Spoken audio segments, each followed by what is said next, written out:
नमस्कार दोस्तों, स्वागत है आपका अपने चैनल पर। इस वक्त की बेहद बड़ी खबर बिहार के चुनाव से जुड़ी आ रही है, जहां पर सत्ता परिवर्तन के संकेत के साथ ही भ्रष्टाचार के बड़े बड़े मामले सामने आ रहे हैं। दरअसल दोस्तों, बिहार के पूर्णिया, कटिहार और सहरसा के अंदर आयकर विभाग ने छापेमारी की है और सरकारी ठेकेदारों को दबोचा है। दोस्तों, क्या है पूरी खबर, इसी के साथ आपको बताएंगे। भारतीय जनता पार्टी के नेता जेपी नड्डा के बयान पर बीजेपी बुरी तरह से फंस गई है। दोस्तों, क्या है पूरी खबर, साथ ही साथ आपको सारी अपडेट आप तक पहुँचाएंगे। लेकिन उससे पहले अगर आप भी बिहार के अंदर परिवर्तन की जबरदस्त बयार बहते हुए देखते हैं और परिवर्तन की इस लहर को सुनामी बनते देखते हैं, तो इस वीडियो को लाइक करिए, लाल बटन दबाकर चैनल को सब्सक्राइब करिए, घंटी को दबाइए, कमेंट बॉक्स में लिखकर बताइए कि कितनी सीटें किस पार्टी को इस चुनाव में मिलने जा रही है। और ऐसे में नीतीश कुमार क्या अपना और अपनी पार्टी का अस्तित्व बिहार के चुनाव में बचा पाएंगे या नहीं बचा पाएंगे। जो कुछ भी आपकी राय है कमेंट बॉक्स में लिखकर जरूर बताइएगा और इस वीडियो को अपने लोगों तक शेयर करना बिल्कुल मत भूलिएगा दोस्तों। और लाल बटन दबाकर चैनल को सब्सक्राइब करिए ताकि आपको पल पल की अपडेट बिहार के चुनाव से जुड़ी हुई मिलती रहे। चलते हैं पहली और बड़ी खबर की तरफ, जहाँ पर बिहार के पूर्णिया, कटिहार, सहरसा के अंदर आयकर विभाग ने मारी है छापेमारी। 2 सरकारी ठेकेदारों समेत कई लोगों को गिरफ्तार भी किया गया है। दरअसल सरकार बदलने का अंदेशे के साथ ही इन सभी लोगों ने कई विभागों के अंदर गुपचुप तरीके से पैसे निकालने शुरू कर दिए थे और इसके बाद जब आयकर विभाग को भनक लगी तो इस तरह की बड़ी कार्रवाई की गई है। हम आपको बता दें कि अभी पूरा का पूरा प्रशासन तंत्र बिहार का इलेक्शन कमीशन के अंदर काम कर रहा है और इसीलिए बड़ी बड़ी कार्रवाई हो रही है। ऐसे में परिवर्तन की जबरदस्त लहर ये बता रही है कि बिहार के अंदर एक बड़ा परिवर्तन इन ठेकेदारों को जेल के पीछे भेज सकता है। ऐसे में दोस्तों, भ्रष्टाचार बिहार में किस लेवल का है कमेंट बॉक्स में लिखकर जरूर बताइएगा। चलते हैं एक और बड़ी खबर की तरफ, जहां पर आरा के अंदर केंद्रीय मंत्री का जबरदस्त विरोध। लोगों ने काले झंडे दिखाते हुए केंद्रीय मंत्री का विरोध किया है, जो 5-5 साल के बाद आते हैं और गाड़ी से आकर वोट मांगते हैं और वोट मांगने के बाद 5 साल के लिए गायब हो जाते हैं, जिनको लेकर जनता काफी नाराज है। और केंद्रीय मंत्री आर.के. सिंह के खिलाफ जनता ने विरोध किया है और काले झंडे भी दिखाए हैं। इसी के साथ चलते हैं एक और बड़ी खबर की तरफ, जहाँ पर चिराग पासवान ने नीतीश कुमार को लेकर निशाना साधते हुए कहा कि नीतीश तो असंभव है, नाली गली बनाना केवल विकास नहीं होता। इस तरह से निशाना साधते हुए चिराग पासवान ने कहा कि नीतीश कुमार का मुख्यमंत्री बनना पूरी तरह से असंभव है। दोस्तों, आप इस बात से कितना इत्तेफाक रखते हैं जरा कमेंट बॉक्स में लिखकर बताइएगा। और एक और जानकारी की माने तो तेजस्वी यादव की रैली में प्रचंड जन समर्थन का आना लगातार जारी है और इसी कड़ी में जहानाबाद के अंदर रैली में इतनी बड़ी संख्या में तेजस्वी यादव को सुनने के लिए लोग पहुंचे कि पुलिस प्रशासन के पसीने छूट गए। यहाँ तक कि बैरिकेडिंग को भी तोड़ दिया गया क्योंकि इतनी बड़ी संख्या में लोग पहुंचे थे। और ऐसा नहीं है कि लोग नेताओं के द्वारा लाए जा रहे हैं, क्योंकि दोस्तों इसमें ज्यादातर आप देखेंगे तो सारे युवा पीढ़ी के लोग हैं जिनको रोजगार जैसे जमीन से जुड़े हुए मुद्दों पर सरोकार है। और ऐसे में अपने नेता को सुनते हुए उन्होंने स्पष्ट किया है कि बिहार में चुनाव में बड़ा परिवर्तन करने के लिए पूरी तरह से जनता तैयार है। और ऐसे में एक दिन में 12 रैली करने और 12 की 12 रैलियों में इस तरह से प्रचंड बहुमत से जनता का समर्थन मिलना कहीं न कहीं सीधे संकेत उन लोगों के लिए है जो दिल्ली के अंदर न्यूज रूम में बैठकर बिहार के चुनाव का ओपिनियन पोल बताते हैं। और ऐसे में ओपिनियन पोल तो जनता चुनावी रैली में बता रही है। एक और जानकारी की माने तो नीतीश कुमार की रैली में तो लोग ही नहीं पहुंचते हैं, लोगों से ज्यादा तो उनकी काफिले की गाड़ियां होती हैं, हेलीकॉप्टर होता है। और ऐसे में नीतीश कुमार की रैलियों में कई एक जगह तो लोग विरोध भी कर देते हैं। और ऐसे में दोस्तों, एक और अपडेट की माने तो तेजस्वी यादव की रैली में इतनी बड़ी संख्या में लोगों के आने और समर्थन करने पर बीजेपी के नेताओं ने अपना तर्क दिया है। भारतीय जनता पार्टी के नेताओं का तर्क है कि बीजेपी ये मानती है कि राष्ट्रीय जनता दल की कुछ प्रभाव वाले क्षेत्र हैं और केवल वहीं पर जनता बड़ी संख्या में आ रही है। लेकिन हम आपको बता दें कि 10-10, 12-12 रैलियां तेजस्वी यादव की ओर से की जा रही है और 12 की 12 रैलियों में इतने लोग जन समर्थन करने के लिए आ रहे हैं कि बीजेपी के केंद्रीय मंत्री और यहाँ तक कि भाजपा के राष्ट्रीय अध्यक्ष की 4-4 रैलियां मिला देंगे और तब भी इतने लोग उनके समर्थन में नहीं आ रहे हैं। और यहाँ तक कि बीजेपी के रैली में बच्चे ज्यादा दिखाई देते हैं। कुल मिलाकर बीजेपी के नेता ऐसा लगता है कि लोग में सभी लोगों को रैली में लेकर आ रहे हैं। और ऐसे में चलते हैं एक और बड़ी अपडेट की तरफ, जहाँ पर तेजस्वी यादव की रैली में इस तरह से जन समर्थन पर बड़े बड़े मीडिया ग्रुप ने भी कहा है कि एक अंडर करंट बिहार के अंदर चल रहा है जिसे दिल्ली का मीडिया नहीं पकड़ पा रहा, लेकिन इसके नतीजे बहुत ज्यादा पलटने वाले हैं। दरअसल दोस्तों, इसी तरह से 2015 के अंदर मोदी सरकार के लिए काम करने वाले गोदी मीडिया को तगड़ा झटका लगा था जब महागठबंधन ने सरकार बनाई थी। और चलते हैं एक और बड़ी खबर की तरफ, जहां पर बिहार के अंदर जगह जगह घूमकर बीजेपी के नेताओं के लिए वोट मांग रहे देवेंद्र फडणवीस को महाराष्ट्र के अंदर ही तगड़ा झटका लग गया है। दरअसल दोस्तों, महाराष्ट्र के पूर्व मुख्यमंत्री और बीजेपी के नेता देवेंद्र फडणवीस आजकल बिहार का प्रभार संभाले हुए हैं और कई जगह जाकर रैलियां कर रहे हैं। हालांकि रैलियों में समर्थन तो नहीं जुट रहा है, लेकिन फिर भी बीजेपी के लिए वोट मांग रहे हैं। और अभी अपडेट सामने आ रही है, जहां पर महाराष्ट्र के अंदर शरद पवार की पार्टी में शामिल हो गए एकनाथ खड़से देवेंद्र फडणवीस पर गंभीर आरोप लगाते हुए बताया है पार्टी छोड़ने की वजह। कुल मिलाकर ये बड़ी अपडेट इसलिए भी है क्योंकि कांग्रेस पार्टी और एनसीपी की सरकार महाराष्ट्र में है और बीजेपी के नेताओं ने स्पष्ट कर दिया है कि वह बीजेपी के साथ नहीं रह सकते हैं। यानी सत्ता से बाहर रहते ही बीजेपी के अंदर फूट शुरू हो जाती है और इसी की बानगी देखने को मिल रही है महाराष्ट्र से। एक और अपडेट की माने तो नीतीश कुमार की सभा में चोर चोर का नारा लगाया गया। मनरेगा के पैसे लेकर भ्रष्टाचार का आरोप लगाने वाले शख्स ने नीतीश कुमार का जमकर विरोध किया। हालांकि बाद में पुलिस ने उनको सभा स्थल से बाहर कर दिया है। चलते हैं एक और बड़ी खबर की तरफ, जहां पर एक और तेजस्वी यादव ने चुनावी रैली का नेतृत्व संभाल रखा है। वहीं पर दूसरी ओर पटना राजधानी से कांग्रेस पार्टी और राष्ट्रीय जनता दल के प्रवक्ताओं ने भारतीय जनता पार्टी के नेताओं के उल जुलूल बयान को मुद्दों पर लाने के लिए कमर कस ली है। और इसी कड़ी में कांग्रेस पार्टी ने वादों की लड़ी लगाते हुए कहा है कि बेरोजगार युवाओं को कांग्रेस पार्टी की सरकार यानी महागठबंधन की सरकार बनने के बाद 1500 रूपए हर महीने भत्ते के तौर पर दिया जाएगा। यानी जब तक उनके पास रोजगार नहीं होगा तब तक 1500 रूपए सरकार की ओर से दिए जाएंगे। इसी के साथ कांग्रेस पार्टी के नेता राज बब्बर ने कहा कि अगर कांग्रेस पार्टी सत्ता में आती है तो नौकरी मिलने तक बेरोजगारों को हर महीने 1500 रूपए दिए जाएंगे। इसी के साथ चलते हैं एक और बड़ी खबर की तरफ, जहां पर कांग्रेस पार्टी ने कई और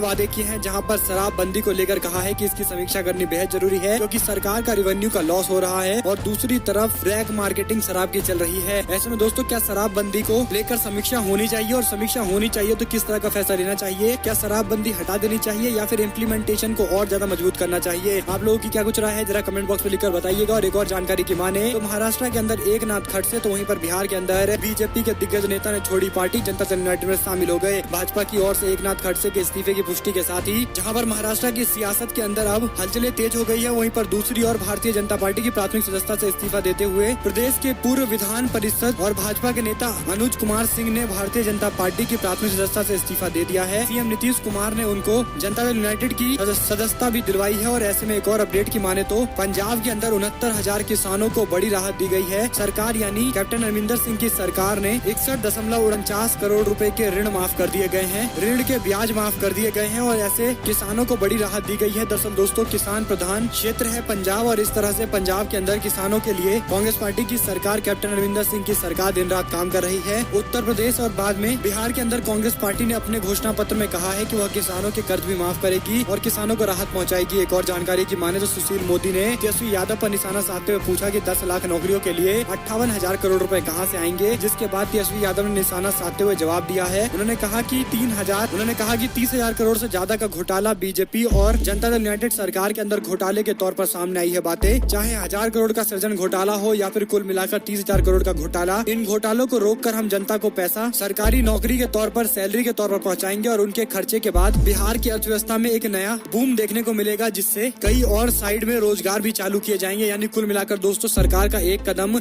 यानी सरकारी नौकरी देने का एक कदम बिहार की अर्थव्यवस्था को मजबूत कर सकता है, जहां पर पैसे का फ्लो होने से लोगों को बढ़ते डिमांड के मद्देनजर कई और व्यवसाय लगाने पड़ेंगे और एक नया उद्योग की स्थिति बिहार के अंदर बनती हुई दिखाई देगी। और ऐसे में आप लोगों की क्या कुछ राय है, जरा कमेंट बॉक्स में लिखकर बताइएगा। और पहली बात तो दोस्तों, बिहार या किसी भी राज्य के अंदर अगर सरकार की नीति स्पष्ट है, सरकार अगर चाहती है किसी काम को करना, तो सरकार के पास 1000 उपाय हैं। और ऐसे में तेजस्वी यादव ने जो 10 लाख रोजगार कहा है, वह तो केवल देश के तय किए गए मानकों के बराबर बिहार की स्थिति को करने से जुड़ा हुआ मामला है और यह करना पूरी तरह से सरकार के लिए प्रतिबद्धता है। लेकिन शायद नीतीश कुमार सरकार इसे करना नहीं चाहती और किसी भी तरह से इसे टालने के मूड में दिखाई दे रही है। एक और जानकारी की माने तो राजनाथ सिंह बिहार के चुनाव प्रचार प्रसार में कह रहे थे कि बीजेपी और एनडीए के लिए वोट करो, लेकिन उसी समय ये खबर सामने आई जहां पर दलाई लामा और प्रधानमंत्री के अधिकारियों की हर एक मूवमेंट पर नजर रख रहा है चीन का जासूस। चीन के द्वारा भारत के प्रधानमंत्री के कार्यालय के अंदर काम करने वाले लोगों पर चाइना की नजर है। इससे पहले कई सारे जासूस भी पकड़े गए थे दिल्ली के अंदर, जो भारतीय सेना के खुफिया जानकारी चाइना को भेज रहे थे। और ऐसे में दोस्तों, हाल ही फिलहाल में बॉर्डर के पास भी एक चीनी सैनिक को भारतीय जवानों ने जासूसी करते हुए पकड़ा था। और ऐसे में मोदी सरकार को चीन पर और दबाव बनाना चाहिए था, उसे वापस नहीं करना चाहिए था, लेकिन 2 दिन के अंदर ही चीनी जासूस को वापस कर दिया गया, जिसके बाद कई सारे लोगों ने इस पर सवाल भी खड़े किए हैं। इसी के साथ में हम आपको बता दें कि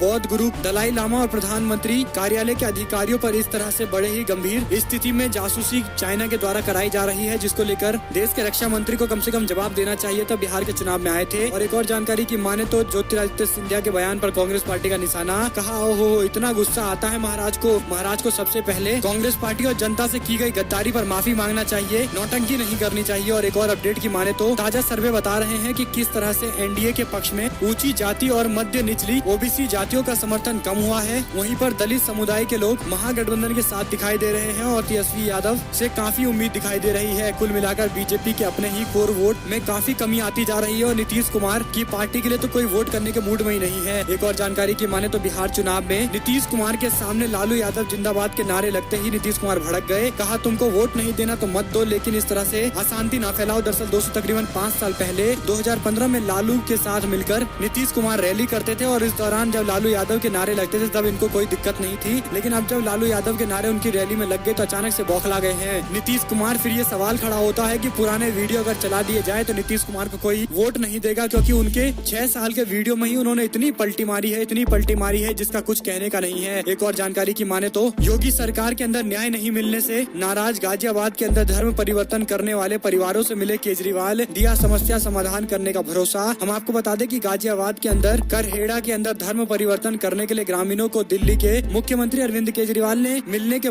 के लिए बुलाया। जानकारी मिली कि ग्रामीण आम आदमी पार्टी नेताओं के साथ दिल्ली पहुंचे और केजरीवाल से मुलाकात की है। सीएम केजरीवाल ने कहा कि डर की वजह से बौद्ध धर्म अपनाने पर लोगों से दुख जताया है। उन्होंने लोगों की समस्या का निराकरण करने का भी भरोसा दिया है। दरअसल दोस्तों पूरा मामला कुछ इस प्रकार है, जहां पर गाजियाबाद उत्तर प्रदेश के अंदर 236 वाल्मीकि समाज के लोगों ने बुद्ध धर्म अपनाया है। इस घटना के बाद शुरुआत में तो पुलिस प्रशासन इसे मना कर रहा था, बाद में लोगों को समझाने के लिए पहुंचा है। दरअसल हाथरस के अंदर हुए दुष्कर्म के मामले को लेकर लोगों में काफी ज्यादा नाराजगी है और उत्तर प्रदेश के मुख्यमंत्री बिहार के अंदर चुनाव प्रचार प्रसार कर रहे हैं। उत्तर प्रदेश की कानून व्यवस्था को लेकर एक जवाब नहीं दे रहे कि उनसे जब उत्तर प्रदेश नहीं संभल रहा है तो किस मुंह से वह बिहार के अंदर नीतीश कुमार के लिए वोट मांग रहे हैं। और ऐसे सवाल है जिसका जवाब बीजेपी के नेताओं को देना चाहिए, खासकर उत्तर प्रदेश के मुख्यमंत्री योगी आदित्यनाथ को। और एक और अपडेट की माने तो वरुण गांधी का एक और आपत्तिजनक भाषा और ऑडियो वायरल हो गया है, जहां पर फोन करने वाले से कहा कि जिले के अंदर मैं रहूंगा या तुम रहोगे। यानी इस तरह से बीजेपी के सांसद अपने कार्यकर्ताओं से बात कर रहे हैं। आप समझ सकते हैं कि चुनाव जीतने के बाद भारतीय जनता पार्टी के नेता किस तरह से अपनी जनता को ट्रीट करते हैं। वहीं पर एक और जानकारी की माने तो चिराग पासवान ने अब चुनाव प्रचार प्रसार का जिम्मा संभाला है। कई जगह पर जाकर उन्होंने अपने प्रत्याशियों के लिए वोट मांगे हैं। एक और अपडेट की माने तो राजनाथ सिंह बिहार में पहुंचकर अपनी पार्टी के लिए वोट मांग रहे थे, जहां पर उन्होंने सचिन सहवाग की जोड़ी बताई जनता दल यूनाइटेड और बीजेपी के गठबंधन को, लेकिन ये नहीं बताया कि एलजेपी के बारे में उनका क्या कुछ कहना है। और न ही उन्होंने चाइना को लेकर कुछ बात बताया है कि चाइना हमारे देश के अंदर किस जमीन पर बैठा हुआ है, क्योंकि फिंगर 4 जो भारत की चौकी पहले हुआ करती थी जिस पर भारत का दावा था, वहां पर आकर चाइना हाल तक बैठा हुआ था। लेकिन अब क्या नया अपडेट है, इसको लेकर राजनाथ सिंह को जानकारी जनता को देनी चाहिए। और चलते हैं एक और बड़ी खबर की तरफ, जहां पर मोदी जी ने 2015 के अंदर 1,25,000 करोड़ के खर्चे की बात कही थी कि वह बिहार के अंदर खर्च करने वाले हैं। भारतीय जनता पार्टी के नेता बड़े बड़े दावे तो कर रहे हैं, लेकिन बीजेपी के नेता जेपी नड्डा ने कहा कि 5 साल के अंदर मोदी सरकार ने किसानों के लिए 3,904 करोड़ रुपए, शिक्षा के लिए 1,000 करोड़ रुपए, स्वास्थ्य के लिए 600 करोड़ रुपए खर्च किए हैं। जिसके बाद अगर आप इनका टोटल कर लेंगे तो ये कुल 47,000 करोड़ के आसपास बनेगा, यानी 4700 करोड़ के आसपास बनेगा। लेकिन इनको जवाब देना था कि 1,25,000 करोड़ रुपए जो प्रधानमंत्री ने कहे थे वो पैसा कहाँ है। दरअसल दोस्तों बीजेपी के नेता कुछ भी बोलकर चुनाव में किसी भी चीज को जस्टिफाई कर रहे हैं, हालांकि जनता समझ चुकी है। इसी के साथ में नीतीश कुमार की रैली के अंदर भी लोगों का समर्थन नहीं आ पा रहा है। एक और अपडेट की माने तो AISF ने महागठबंधन का खुला समर्थन करने की अपील कर दी है। इसी के साथ में अगर आपको एक भी खबर अच्छी लगी हो तो वीडियो को लाइक करिए, लाल बटन दबाइए, चैनल को सब्सक्राइब करिए, घंटी को दबाइए, हमारे साथ लगातार बने रहिए। जुड़े रहने के लिए सभी दोस्तों का बहुत बहुत धन्यवाद। आप लोग देख रहे थे आपका अपना चैनल जय हिंद, जय भारत, वंदे मातरम।